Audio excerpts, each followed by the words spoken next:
Get 15% off the Fullest entire product line with code The Fullest Podcast at checkout. One of the main ingredients in our product line, saffron, has been proven over and over again in clinical double-blind placebo trials to be an effective form of treatment for depression, anxiety, and ADHD. Saffron has been used by many cultures for thousands of years for these purposes, and now the research is here to finally back it up, proving that plant medicines and ancient healing practices can actually be an effective alternative to pharmaceuticals. From caffeine-free latte powders to saffron baths and capsules, there's something for any modern woman looking for ancient healing. Again, that's code The Fullest Podcast at checkout for 15% off. I hope you enjoy your new daily saffron ritual.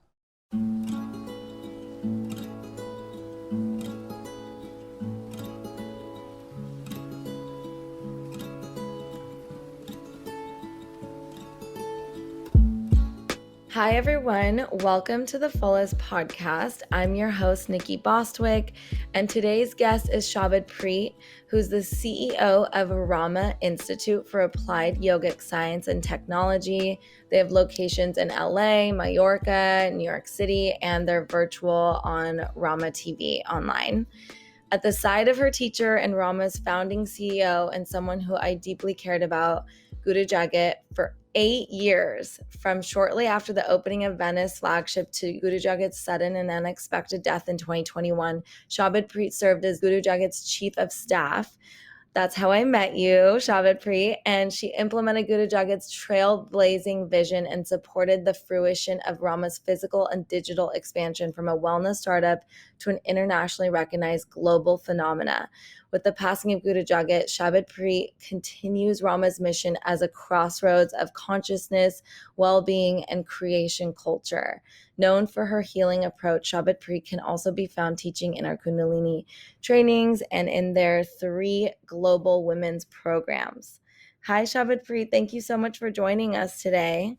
Hi, Nikki. Thank you so much for having me. Really an honor to be here. I have obviously, we've just connected over the years, and it's been a bit since we last talked. It was so wonderful to see you at Rama at the new space in LA, and it was bittersweet, obviously, for so many reasons. But I wanted to kind of start by sharing my experience with Kundalini Yoga, and I found it because of Rama, because of what you guys have created, and it really changed my personal life, my relationship with myself, my business life, and connecting with the Rama community that you guys created, as well as you and Guru Jagat, your support and what we're doing. It just meant so much to me, and I'll never forget it. So I feel like I just always want to share the benefits and the power of Kundalini Yoga and how it can truly transform people's lives. And so I'm just really excited to have you on, and I want to, I'm so fascinated by, obviously I love business. We interview a lot of people, founders on here. So you blend both, right? Because you're here sharing all the amazing, we're going to dive into the benefits of Kundalini and how it can really expand someone's life, similar to it already has ours. But also you guys have business trainings, and you share so much about just the power in entrepreneurship and the business journey, and how there's so much grace in that as well. And part of that too, I thought was so incredible, is watching what happened after Guru Jagat's passing and how unexpected it was, but how you guys were able to continue her legacy, and you're now CEO. And I'm really curious, how it was set up to move forward, because a lot of businesses, especially with a founder like that, I feel like sometimes it just falls apart, and she created, a vision that was just so much more than herself, but she was so deep in it and hands-on that you just kind of were watching, wondering what was going to happen. And it's so beautiful what you've done. And you've really obviously stepped into taking on so much more while grieving. So I just, I'm so happy to connect with you. And like have this raw conversation and also share about the benefits of like what you're sharing, because that's part of what I'm assuming like is driving you and you personally, and like wanting to continue that legacy. So tell us, how are you? How is everything, and how did it like come down to like you being like, okay, we're just like continuing this? Like, did you guys have a conversation about it ever before? Oh, we didn't, because this was such a sudden occurrence. There was, never really a time for such a specific conversation under these sorts of circumstances. But, really the time that we spent together, and I mean, really, I have been at Guru Jagat's side since the opening of this first studio. The studio opened in April of 2013, and I sort of came on the scene through a series of synchronistic circumstances, meeting Guru Jagat in October of 2013. And really, to kind of answer that and speak to that a little bit, Nikki, I think it just really comes from a kind of a ground up, every aspect really of Rama as an organism. I was kind of there just from its sort of inception point, from the kind of studio operations, from working with Guru Jagat and her private practice, and kind of all of the ways that Rama evolved over that period of time is really a very kind of organic process. And when I really look back on that time, I just feel so fortunate. And in a strange and painful way, the time together really kind of makes sense. And also, one thing I really reflect on a lot is just what Guru Jagat accomplished in those 8 years, from opening Rama Institute until her death in 2021. Her relentless kind of pace, and that just sort of, fever pitch of doing everything that she did at the breakneck speed that she did it, and everything that I was able to learn in those years with her in that painful and beautiful way, really feels like she was really delivering a payload to be carried into the future. So beautiful. So as you went on to like kind of take over, I'm curious, like you were grieving and you took over at the same time. So how did Kundalini Yoga support you in grieving? Because also, like, a lot of times, when you're in this world that, like, let's say you're, I mean, in this situation you are like, right, you're a Kundalini teacher as well. Sometimes like there can be such burnout, and then it's hard to like find time for yourself and your own practice, because you're giving so much that it's so hard to fill your own cup. So how did Kundalini Yoga support you in like getting back to yourself while also continuing on this like legacy? Absolutely. I mean, another kind of aspect to just that this time really, after Guru Jagat's passing, that I think is just so critical is the kind of mark of the Rama community, our incredible team, all of our teachers, and everyone's kind of collective prayer for the continuation of this incredible community of Rama that we all love so deeply, and that means so much to so many people. So I really can't speak enough to the support of all the Rama crew and all the Rama teachers.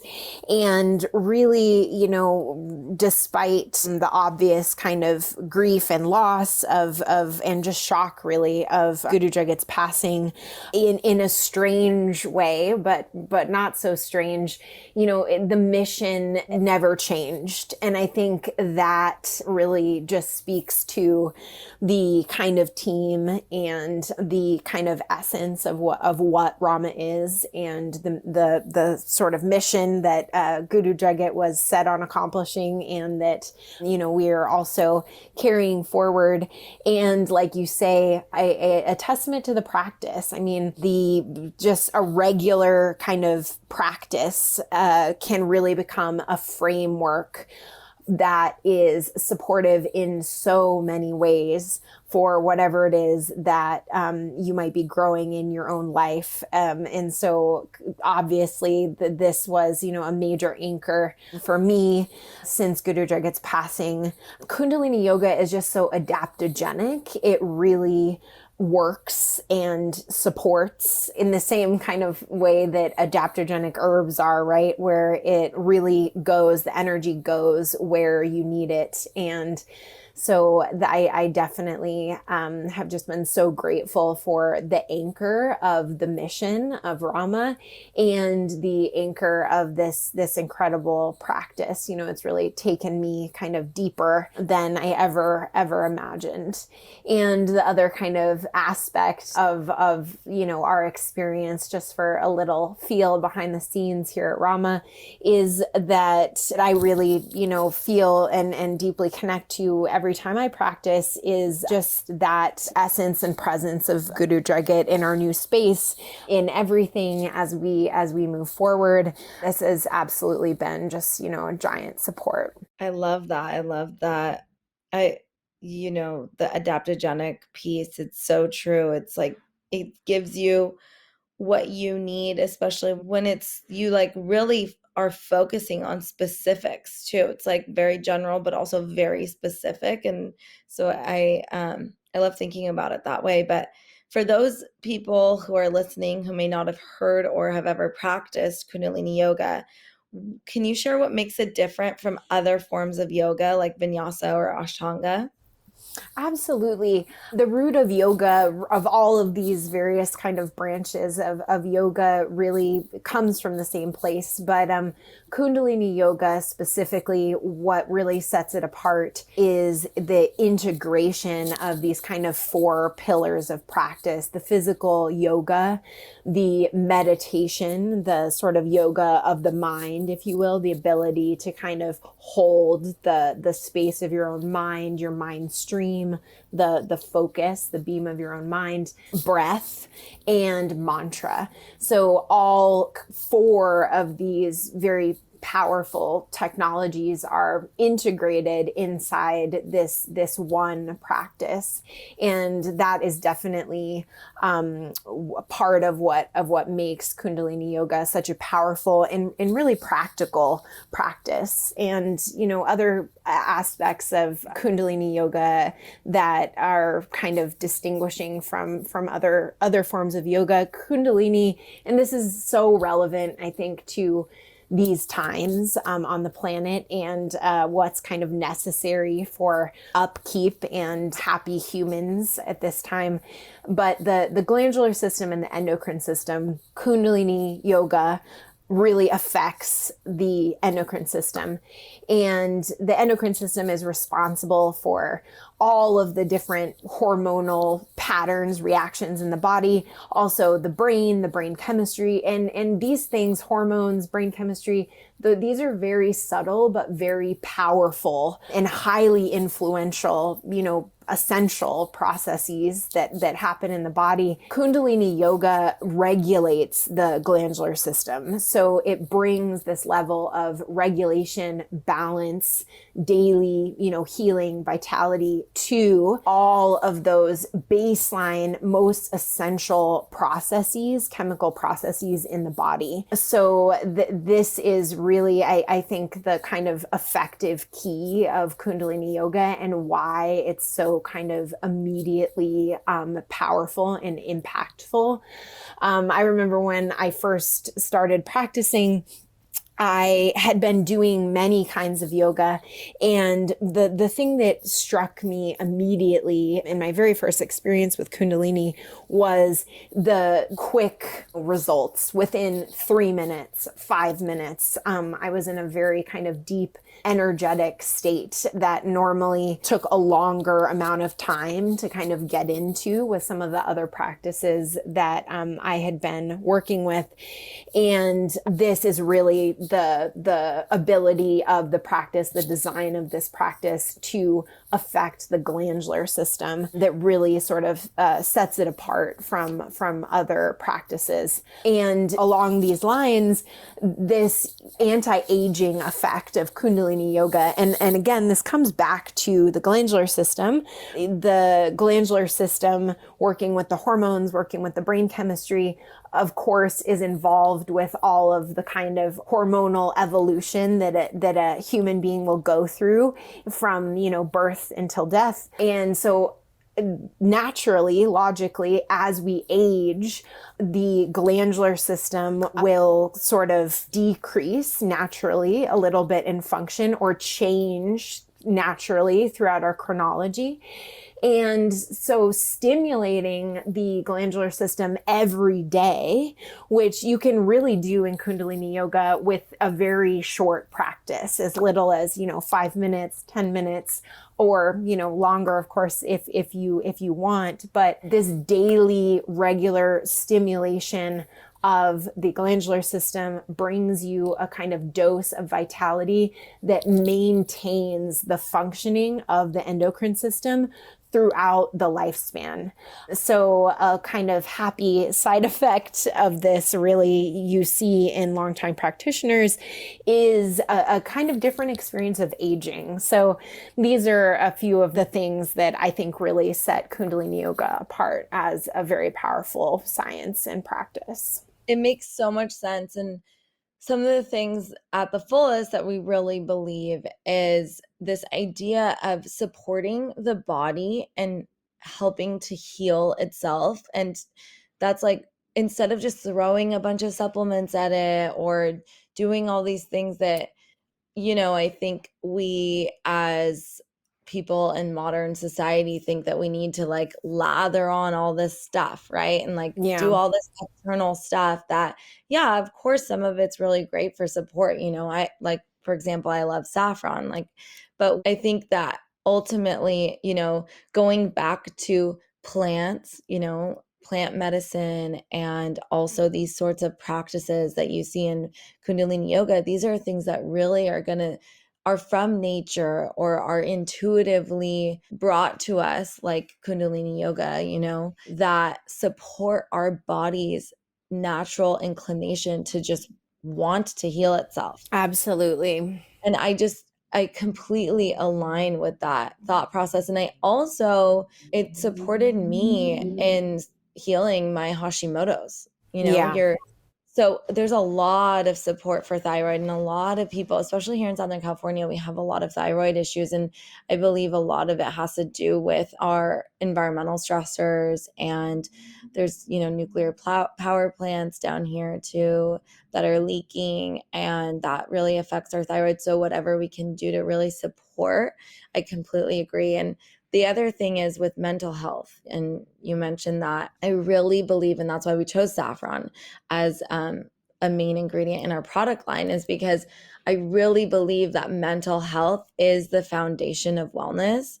And it's something that having had this like editorial component of our platform, like I really realized early on, if we're not able to manage our mood effectively and show up as the best person that we want to be by being able to manage our mood, because we're going to have these different experiences and feelings, but it's all about managing that and being able to like really see to it, how like use these different tools to be able to continue to like see clearly and Yes. come back down like more quickly from a situation back into our body. That I think is the key to a foundational wellness practice. And that's again, like coming from the herbalism side, like that's what saffron obviously does, is support you in calming your nervous system. But coming from like a tool, another aspect of having really tools, that's exactly what Kundalini Yoga taught me. And I know that's like you said, a main component of it is having that capacity, having that awareness of coming back to yourself, and that it's a training. Absolutely. And so I love that that's something that's offered on the daily. It's not just like sometimes you get that from your yoga practice. It's like that's the basis, that's the foundation of the practice. Yes, and it just so turns on the intuition, like you say. It aligns you with your own natural momentum towards well-being, towards your higher intuition, towards your own kind of real baseline. It really aligns you in that space, absolutely. We're excited to introduce you to Den Mother, a neighborhood wellness retreat on Abbot Kinney Boulevard in Venice. Den Mother's wellness offerings are based on a wiser form of wellness, with treatments derived from ancient healing practices from around the world. This includes Japanese acupuncture, Indian Ayurveda, Chinese herbology, and Nordic contrast water therapy. A sanctuary in the city, a place to restore, relax, and connect, Den Mother's rituals and ceremonies are central to Den Mother's methods. Created as a response to help heal the immense stressors of our modern-day lives, the wellness space offers a myriad of services, such as a private cedar sauna cold plunge circuit to warm oil massages to help meet the unique needs of our community. All of their offerings are designed to help downregulate the nervous system in order to upregulate health and wellness. For the deepest form of healing, try out the Den Method, their signature treatment that discovers the root cause of your imbalances and symptoms. Using neuromuscular testing and biofeedback acupuncture, Den Mother's team of wellness experts create custom supplement, nutrition, and acupuncture protocols to uplevel your healing capacity, bringing the focus to supporting your body's natural healing wisdom. Den Mother is offering the Fullest listeners 10% off your first treatment. Use code FULLEST10 when booking an appointment online at denmother.com. If you're looking for a healer but having trouble finding someone you trust, then head to realmofexperience.com. Realm of Experience is a Rolodex of vetted and high-integrity healers across a range of modalities, from functional health doctors to intuitives and mediums, human design to astrology, and Kundalini teachers to acupuncturists. Set up to connect quality and high-integrity practitioners with those seeking their services around the world. All practitioners offer remote sessions and provide one-on-one courses, workshops, readings, and retreats.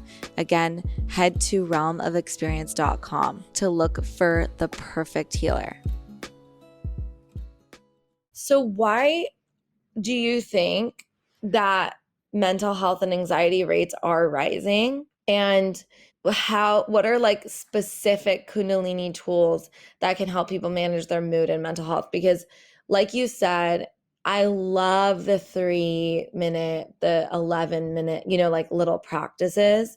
So I was actually one of the things, like I went to Summit one year and Guru Jagat taught there, and it was just so fun to get like her little tips and tricks for especially people in that setting that weren't they were just trying Kundalini for the first time. And it was like, this is what you can take home. This quick little thing, it's going to completely transform your day in 3 minutes, Yeah. Yeah, absolutely.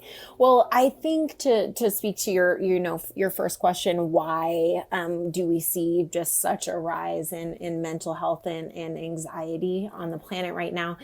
And I think, one, there's probably many contributing factors to that, but just the kind of increased, technology, the kind of speed that everything is moving at in this time. And like you talk about, Nikki, stress in the nervous system, that the kind of experience of stress, quote unquote, is going to happen no matter what, and sort of no matter what the circumstances are. So what we have to work with as yogis is the ability to expand, ground, downregulate, deepen the nervous system so that it's the experience of the stimuli themselves or may still be present in the environment, environment, but with being able to shift your own nervous system, you are able to have a different experience of those things.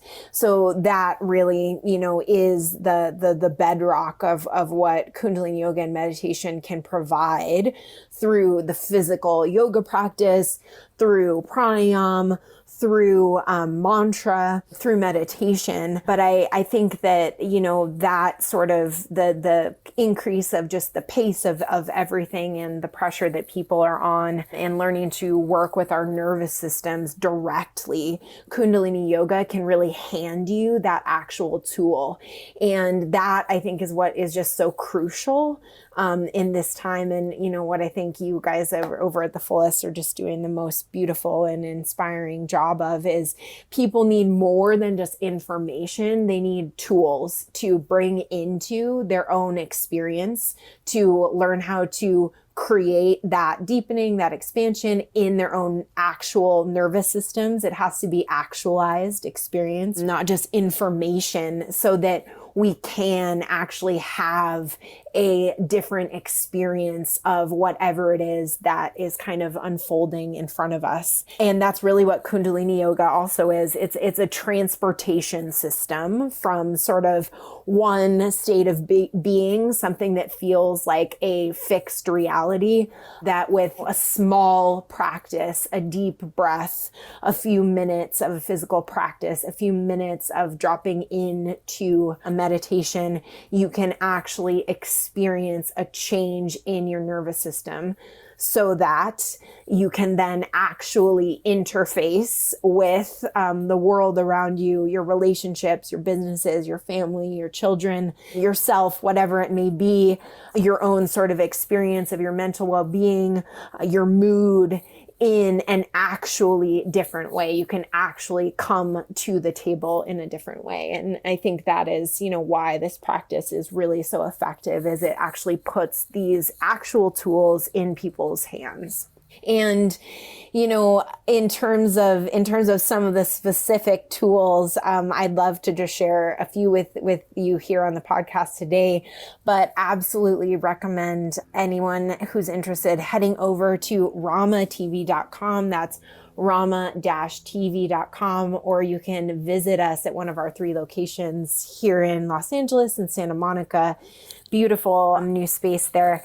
Our studio in New York City on the Lower East Side in Manhattan, or our European flagship in Palma de Mallorca in Spain. You can, drop in for an experience there. But online on Rama TV, we literally have thousands of experiences for you. There's classes, full 90-minute classes, 60-minute classes, all the way down to 3-minute, 5-minute, 10-minute micro practices that you can, find something that works for the amount of time and space that you have to gain the experience of deepening your own nervous system and changing your own POV. And that's really what I think is just the most empowering and important thing about this practice, is it really puts the tools for evolution, the empowerment for reclaiming your, sovereignty around your own mental health, or these experiences, anxiety, depression, etc. It really puts the tools of healing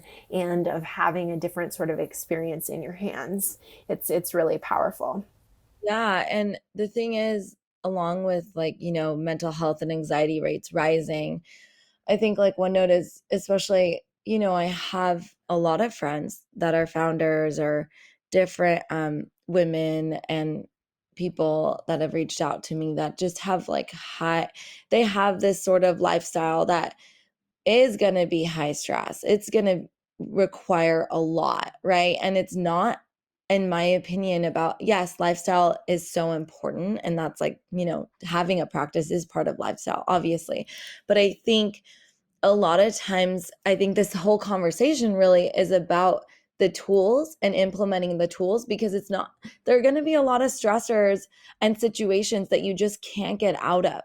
Mm-hmm. And that's where you're at, or that's where, you know, life just has so much being thrown at us, or even if we don't, you know, pay attention to the news that's already being throwing everything at us, just our daily lives, being a parent, such a blessing, right? But then at the same time, it's so much work, so stressful, along with all the other list of things that you need to do and taking care of yourself. And there's just so much that we want to accomplish maybe in a day, or maybe just the line of work that you're in is a high stress line of work, but it doesn't mean that you have to live in that way, right? Like it can mean that you still have that career or that experience of whatever it is, that fullness of life, but you're just able to use the tools to manage it more and maybe even expand more, right? Like that's how our Guru Jagat was able to accomplish so much in just 8 years. Absolutely. Absolutely. Her life was full, had so much, of course, so much stress was involved, but it was about being organizing your brain, organizing your thoughts, organizing and managing all that. So it's not necessarily, yes, of course, like we want to take an inventory of our lives and like reduce stress from unnecessary stress. But there's unnecessary stress, and then there's stress that's just going to be there. And we just need to learn to like manage that. And that's what I really truly love about Kundalini Yoga, and love that Rama has modernized this technology to enable thousands of people to benefit from it. And it's changed so many lives. And along with that note, I think it's really important, especially for people who haven't heard of Kundalini Yoga and now want to dive in, and definitely go on Rama TV or check out the studios.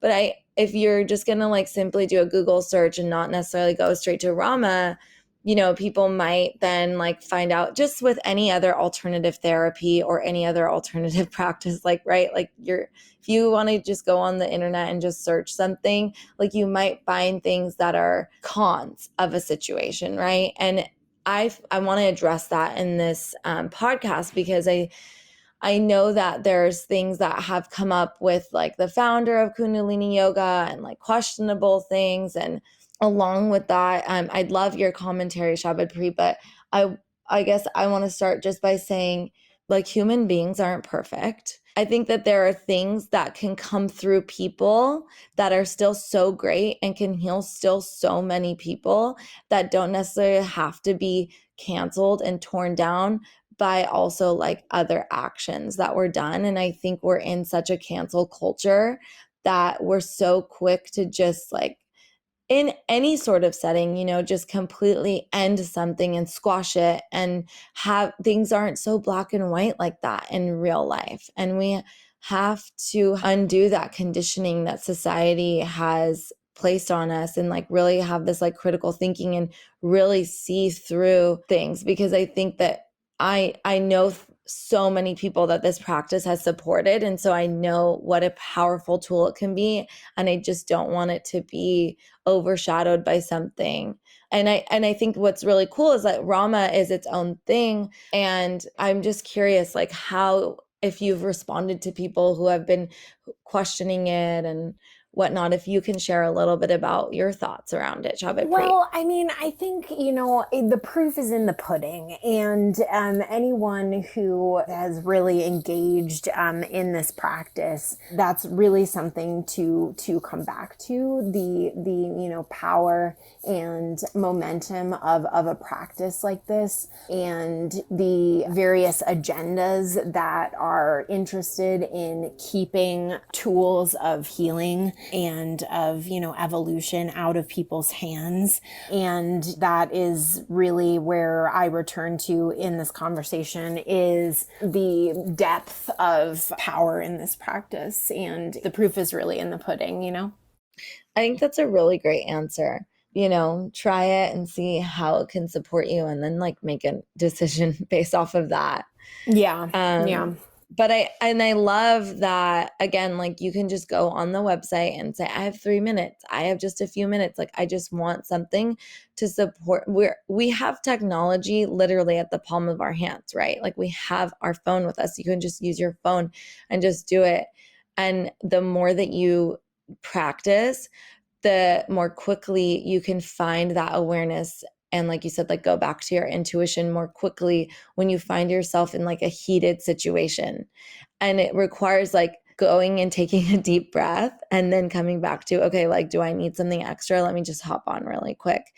And I know that for me specifically, I really was like religious about my Kundalini yoga practice for a very long time, pre-children, during my pregnancy, and, you know, becoming a parent and having so much going on. Like I don't have, you know, my private Kundalini yoga instructor that I had come to my house multiple times a week to do it, right? But I still incorporate those practices, and I still rely on those tools to help me get back to my baseline. And so Rama has just been such an important community part of to and like just being part of the Rama community and having that support, and just knowing like maybe you don't engage with it all the time, maybe it's something that you engage with only sometimes, but just knowing that there's this community there to support you and to cheer you on and to educate you, and that you can rely on. It's so important in this day and age where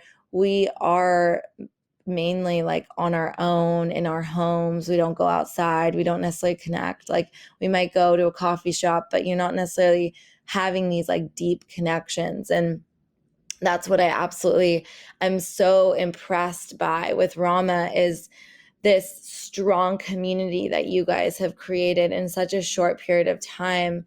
How do you think you guys achieved that? Like, again, do you think it's just power in the pudding and just like coming together and making each other strong? Or do you, like, what's so unique about Rama specifically that it, and again, it's like this like positive cult like following. And again, like you might think, oh, it's just a cult, but it's not. It's just this amazing feeling of positivity, and you're just gravitated towards it. Yeah, I mean, you know, in Kundalini Yoga, there definitely is this concept of practice in a group. And I mean, you know, many of us are familiar with concepts like the morphogenic fields, right?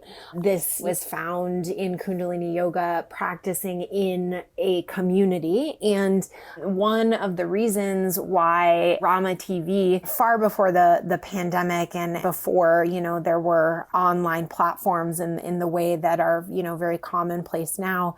But, you know, an early part of the Guru Jagat's vision of Rama was Rama TV, our online platform, which she opened first in 2015, just a few years after our first physical location, that creating community, even if virtual, and creating a space where people could practice together. You absolutely are able to accelerate your own kind of energy, deepen your own experience when you are able to practice, at least sometimes, with a community. Of course, there's elements of accountability and support and that kind of place where you click into practicing not only for yourself, but sort of, you know, practicing inside that kind of energy of collective wellness, of human potential, of the kind of places that we all intuitively feel deep down is the real kind of birthright and positive essence of consciousness and why we're all here. So, you know, there's definitely that element in Kundalini Yoga, that there's just an acceleration available when you practice inside a group. And, you know, at Rama specifically, I mean, for like, you know, Nikki, and for anybody who knew Guru Jagat, she was just such a master of community and of fun. And this was, you know, another kind of real element, like you say, Nikki, of sort of modernizing the quote unquote spiritual community, that, you know, being a spiritual person isn't like outside of everything else that you you do or the type of person that you may think you are, that you, as a spiritual person, need not look a certain way or be a certain way. This isn't like a type of person, that there's kind of an element of any individual's unique, inherent divinity that they themselves can connect with. And, you know, her vision really was that Rama could be that kind of big circus tent where anyone could come, regardless of their background, regardless of, you know, who they were or what they'd done or where they'd come from, could come to touch that part of themselves and also be with other people inside of that space. And I do think, you know, I mean, we say a lot, like, just add Kundalini. I think that there's a lot of kind of conditioning around spirituality sort of looking a certain way or needing a certain kind of approach or a certain sort of piety to enter a space of spirituality, you know, and what was so refreshing about Guru Jagat was and is that really is an illusion, and that, you know, connecting to your own self and your own essence of what spirituality means to you is available to literally everyone. So that sort of big tent mentality is absolutely the kind of bedrock of what Rama is, and kind of how we have sought to hold that kind of space is just providing as many doors and windows to an experience as we can. You know, there's many different kinds of experiences, classes and workshops in our physical studios, online, festival days, you know, kind of experiences where culture and creativity are, you know, brought into the spiritual space, and you know, also like bringing rhythm back into our lives, you know, these kind of important ritual days, powerful days, rhythmic days, like the equinoxes, the solstices, the moon days that, you know, bring us a certain physiological balance, but that are also, you know, part of culture and community and coming together with other people. These are all kind of, you know, aspects of different experiences that are available at Rama. We travel, you know, we've got several experiences coming up in 2023. Guru Jagat brought people all over the world visiting sacred places and places of power to give people an experience of expanding themselves and experiencing different things.